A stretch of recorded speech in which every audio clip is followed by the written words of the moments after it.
Hi guys, welcome back to another video by mykayaplus TV.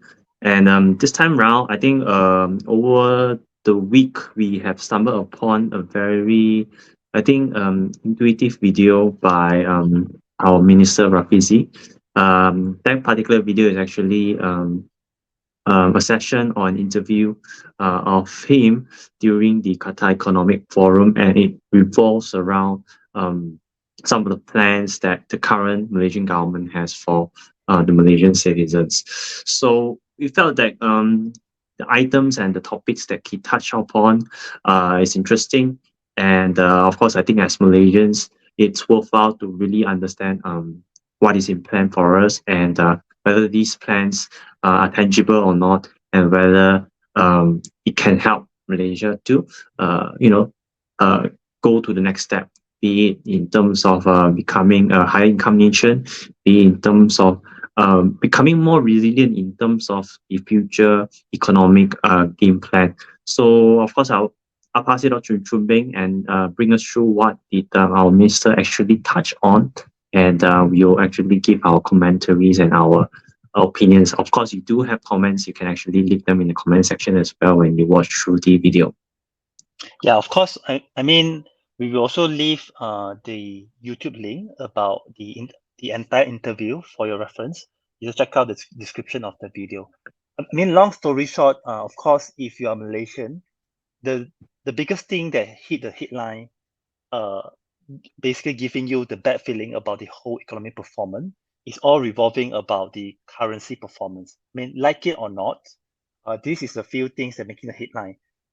USD to Malaysia ringgit conversion, historical high. The same go to Singapore dollar.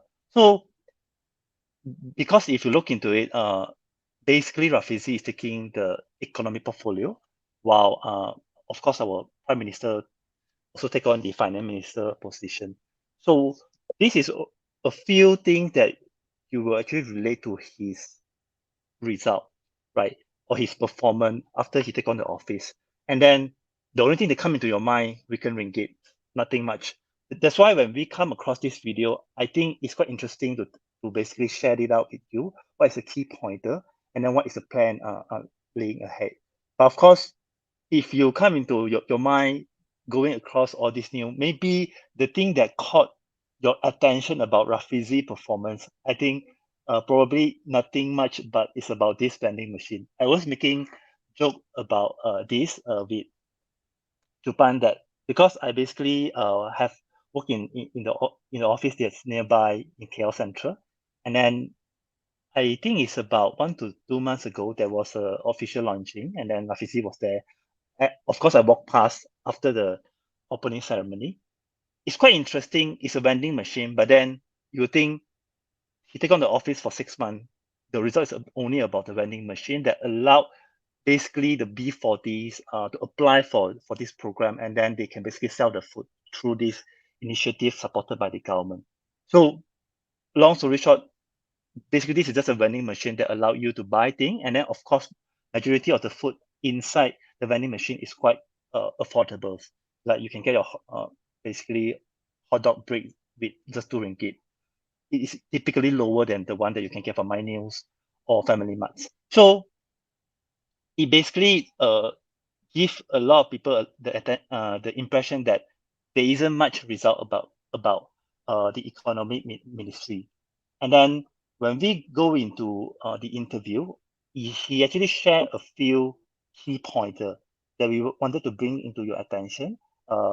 This basically covered under this interview in the Qatar Economic Forums.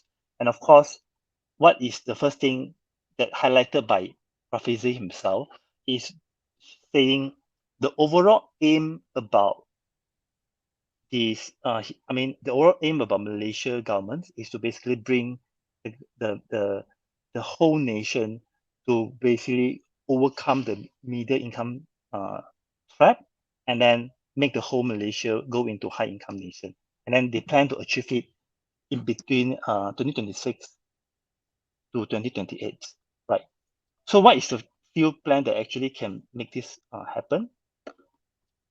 The very, very interesting one throughout the whole interview, I would say, is this one, because if me and you looking from the investor eye, this basically come up with some very tangible plan in certain, or I would say a very specific industry. So one of the plan they are going to lay out is they plan to basically launch a regional renewable energy exchange in Malaysia. By basically think of it, up north you got Thailand, Myanmar, and all those things. This guy will be the country that provide all the supplies.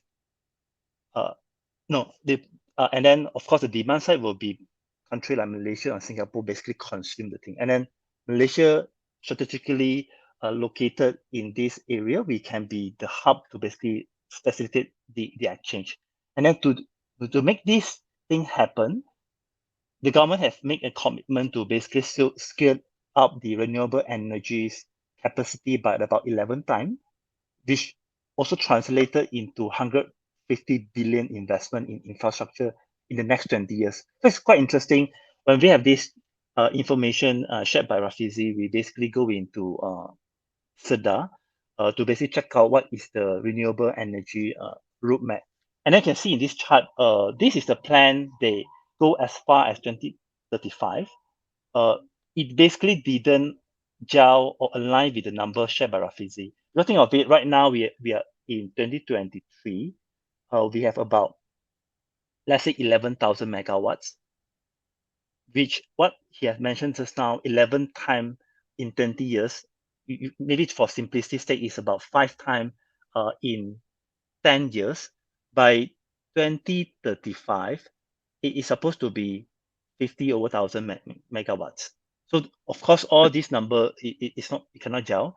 Probably still in planning stage. It didn't have a lot of things concrete and to be shared. But of course, the amount itself is quite exciting. And then of course, if you're investor, you know what is the few industry to focus on. And of course, this is basically being laid out in the report as well as telling you this renewable energy under the SEDA roadmap or the plan, there's a big chunk go into solar, another big chunk go into hydro. Other than that, it's something like your biogas, biomass, and small hydro. So this is the number that's quite interesting, and then you can basically relate into a specific industry, let's say solar, and then how many percentage it actually contributes. So I hope this one gives you an angle about if this thing got materialized, what is the specific market that will get benefited. I don't know about your thoughts, Jupans, about this thing. Yeah, I think it's good that finally the minister or the ministry and even the entire Malaysian government is planning to, raise the income levels so that Malaysia can become the next country where most of the people have achieved a higher income level. And but I think I do agree with you. There is some conflicting points over there on how it can be achieved because not to say that we are experts, but we are just coming from a very layman and very common sense kind of perspective as well. And of course, if you are watching it, you can actually let us know your thoughts as well. So if we look at countries like Singapore on how a country with no resources managed to, become a first world country, and in terms of having a high income nation, you would see that the traits is actually similar to many places around the world, be it in Europe, UK, Paris, and even US. Most of these countries that are high income nations, they are actually very service orientated, meaning to say that most of the people in that particular country, their revenue or their salary or the tangible benefits that they are actually contributing to society is from a service perspective. So this can be consulting field, this can be financial field. But when it comes to something that is new, like energy generation, particularly renewable energy to many companies and to many people is a cost in our lives. So although renewable energy will definitely comes to play in terms of helping the country, pivot into a much more sustainable energy source, but it won't really play a very huge part in terms of accelerating Malaysia towards the high income nation. Think about it. employ people into the renewable energy and you pay them big bucks, these are actually costs, and these costs will actually be bundled into the energy cost, your electricity cost, and you actually need to pass it on to the factories, small businesses, the enterprises out there, and they will actually take on the cost and then pass it on to the consumers like you and me. So a little bit skepticism for me there, but we'll see how things actually pan out. Yeah. Then other than this part, right, there's a few things that being discussed or being shared by Rafizi throughout the interview, which I think is really something that you can relate. So one of the point that he mentioned inside the interview is basically Malaysia is a heavily subsidized societies. We basically have blanket subsidy to, let's say, like your petrols, your chicken and eggs, without having any differentiation on who actually can use it. So right now, one of the key things they talk about in terms of so-called structural reform they wanted to play for the first 6 months into the office is doing this thing. I think probably you're familiar with is the term called targeted subsidies. And the very first industry or the very first category they have already put something on is on electricity. So if you are following the news, maybe it didn't impact people like me and you, but for industry use, they already got some uplift of the subsidies, meaning subsidy no more. And then for very high consumption family, they are going to remove it, I think starting 1st of July, if I'm not mistaken, but you guys can check it out. So according to Rafizi, this is an important reform where it will contribute into about 15% saving of the overall subsidy amount that the country is supporting in the past few years, and it also represent about 25% of the national operating budgets. So it's quite big amount, but again, you cut this kind of subsidies to make it into a so-called flare treatment. Ultimately, someone will take the hit. If the one who take the hit is the industry, maybe they'll transfer the cost back to the citizen like me, or Jupan family that's in Malaysia.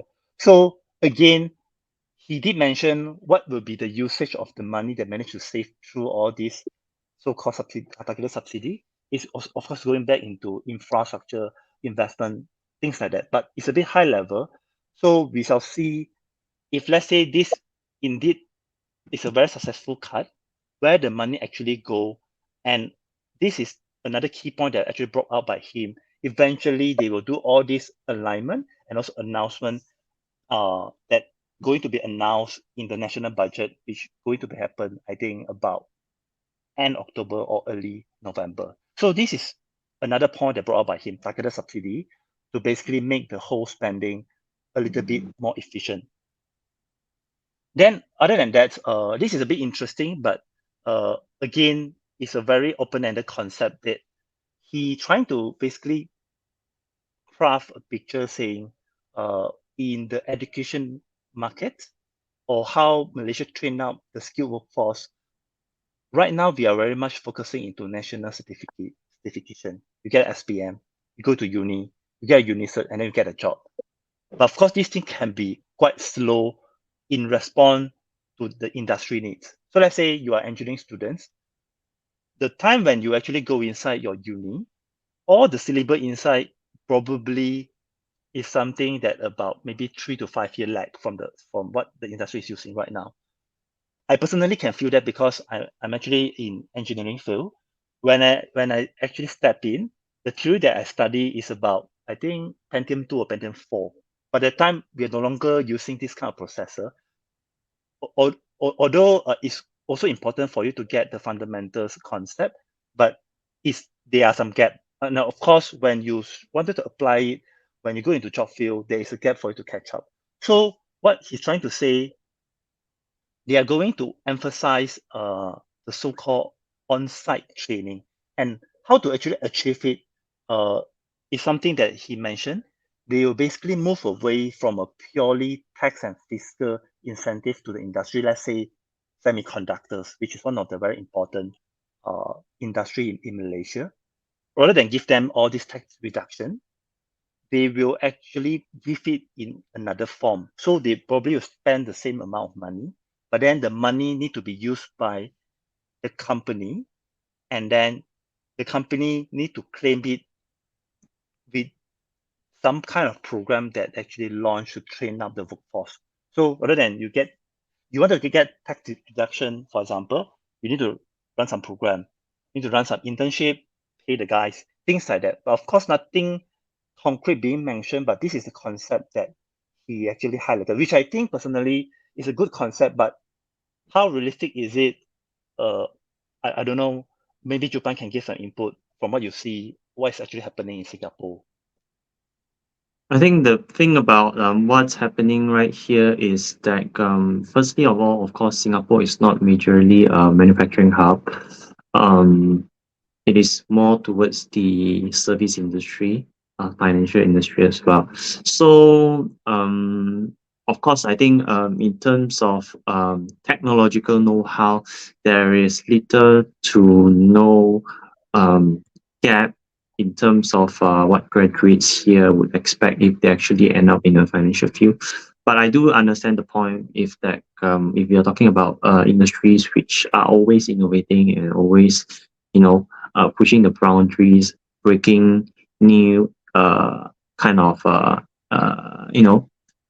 then for a country like Malaysia, which relies heavily on semiconductors, it would actually present the kind of problem that Rafizi highlighted. It is actually a good initiative. I think we have actually gone past the ways and periods of time where tax incentives should always be rolled out, because at the end of the day, if you look at other companies in other regions and countries, maybe tax incentives do play a part, but it's not as heavily as what Malaysia is actually doing right now. I think these companies are actually profitable. They should actually grow and invest and undergo capital expenditure because the business opportunity is there, rather than being motivated by tax incentives to roll out their capital expenditures. Yeah, I think to continue on this point, there's a fair bit of the entire interview talking about semiconductors. Just a few points I want to highlight is Malaysia is also very strong in semiconductor, but the fact is that we are not in the upstream. We don't have big name like Samsung. We don't have big name like TSMC in Taiwan. Although I would say we started about the same time with all these different countries, right? But then Malaysia is somewhat stuck, and then we didn't manage to go into the higher end value chain. We basically in the middle to lower end, and we are particularly strong in OSATs, which is all the packaging stuff, right? So I think this make a point because without a structural reform to basically upskill the people, will be just happily become a manufacturing company, and then you will be stuck there. If you're stuck there, then of course you will have a cascading effect that your national income level maybe stuck or whatnot. So I will be highly putting a lot of attention into this space and literally wait for some announcement to see how we actually plan to do it. If you move away the tax incentive, what does it mean? Will some company pull out, and how you actually attract them by spending on the training of the person? But let's see. And other than all these things, they also talk about the location that's related to the semiconductor industry. So they also highlight, Rafizi also highlighted that Penang will continue to be the focus area, but they also will put the attention across Malaysia.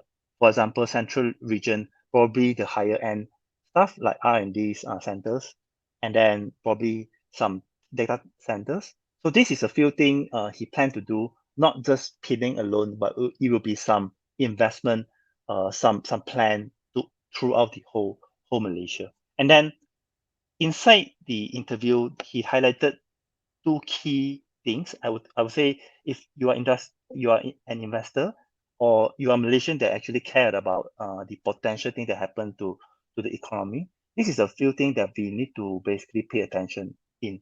So he highlighted there will be a new industrial master plan going to be launched in August, but he didn't share details about it. We should put our attention into this and what does it mean to all the industry. The second one is Malaysia, we typically have a lot of 5-year planning. There will be a revision that's happening in September, and all these things will be echoing each other, and eventually we have the national budget being announced in October or November.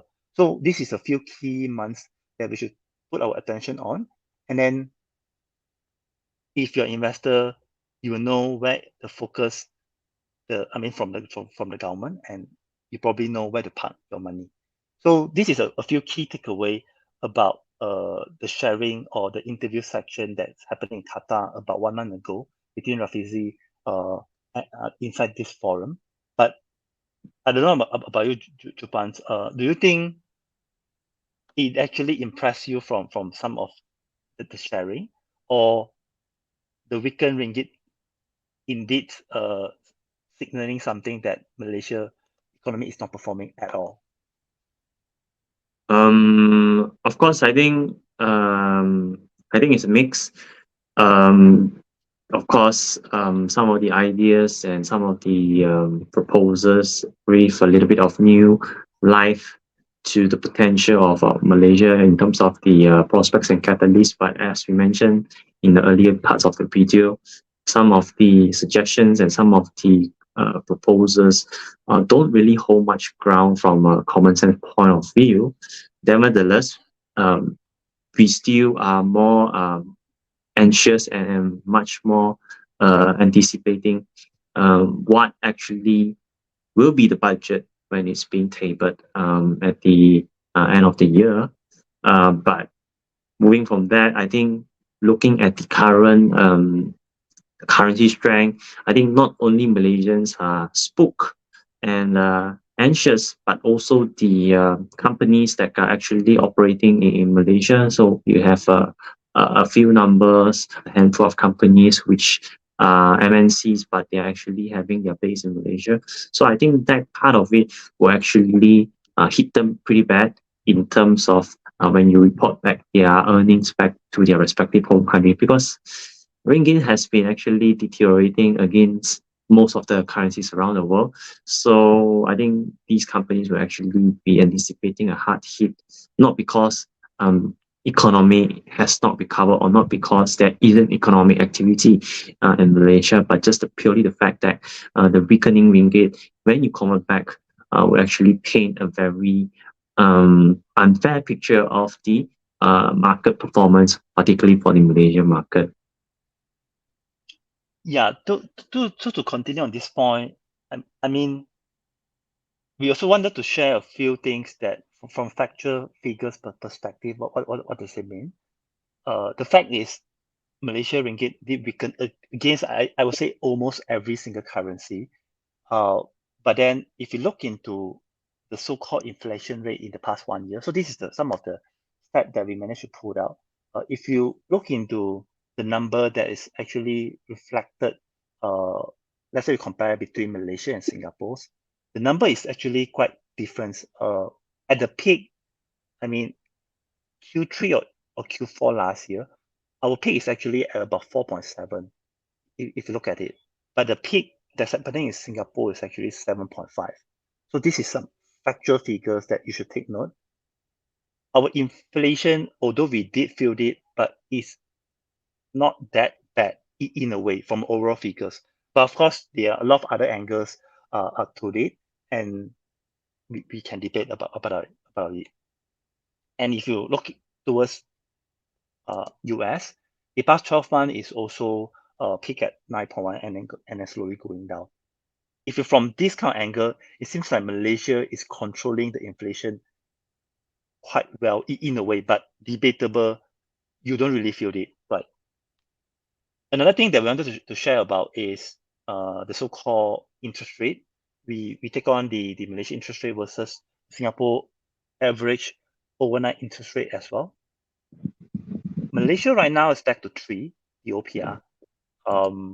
Technically, it's still slightly lower if you compare it back during pre-COVID time.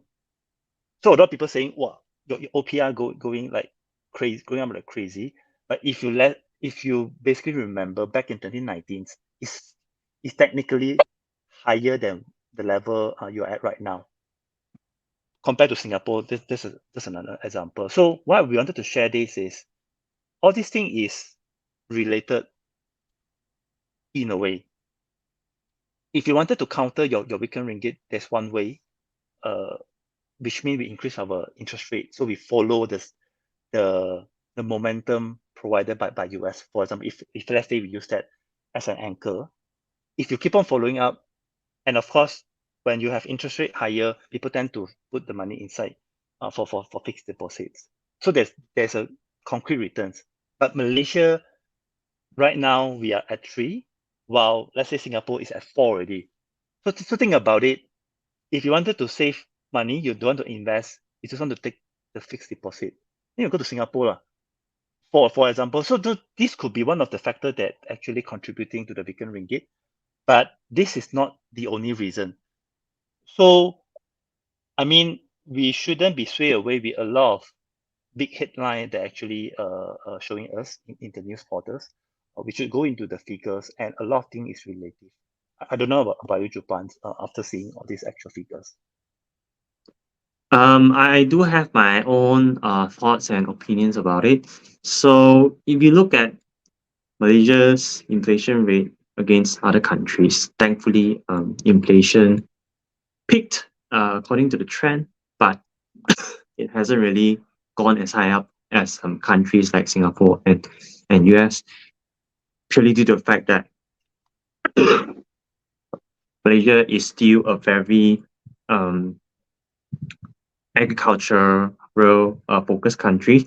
So a lot of the agricultural producers, we tend to actually produce it ourselves. So as a country that has agricultural business and also support, that doesn't paint a big inflation to countries like Singapore, who are always importing foodstuffs, right? Then again, for these countries to actually counter inflation, they have been rising their interest rates. Of course, people over here, they will tell you that um, we are badly affected by it, but life goes on. But if you put it in another way, if interest rates in Malaysia or PR continues to go up, then I think not only the B40s suffer because of the higher loan repayments that they have to go through, even the M40 will also be affected as well. So I think Malaysia is actually stuck in a sticky situation on how to stabilize the ringgit, but also not to be left behind as central banks around the world raise their interest rates to counter inflation. Yep. So, of course, there isn't any right answer, but fact is fact, ringgit is weakened.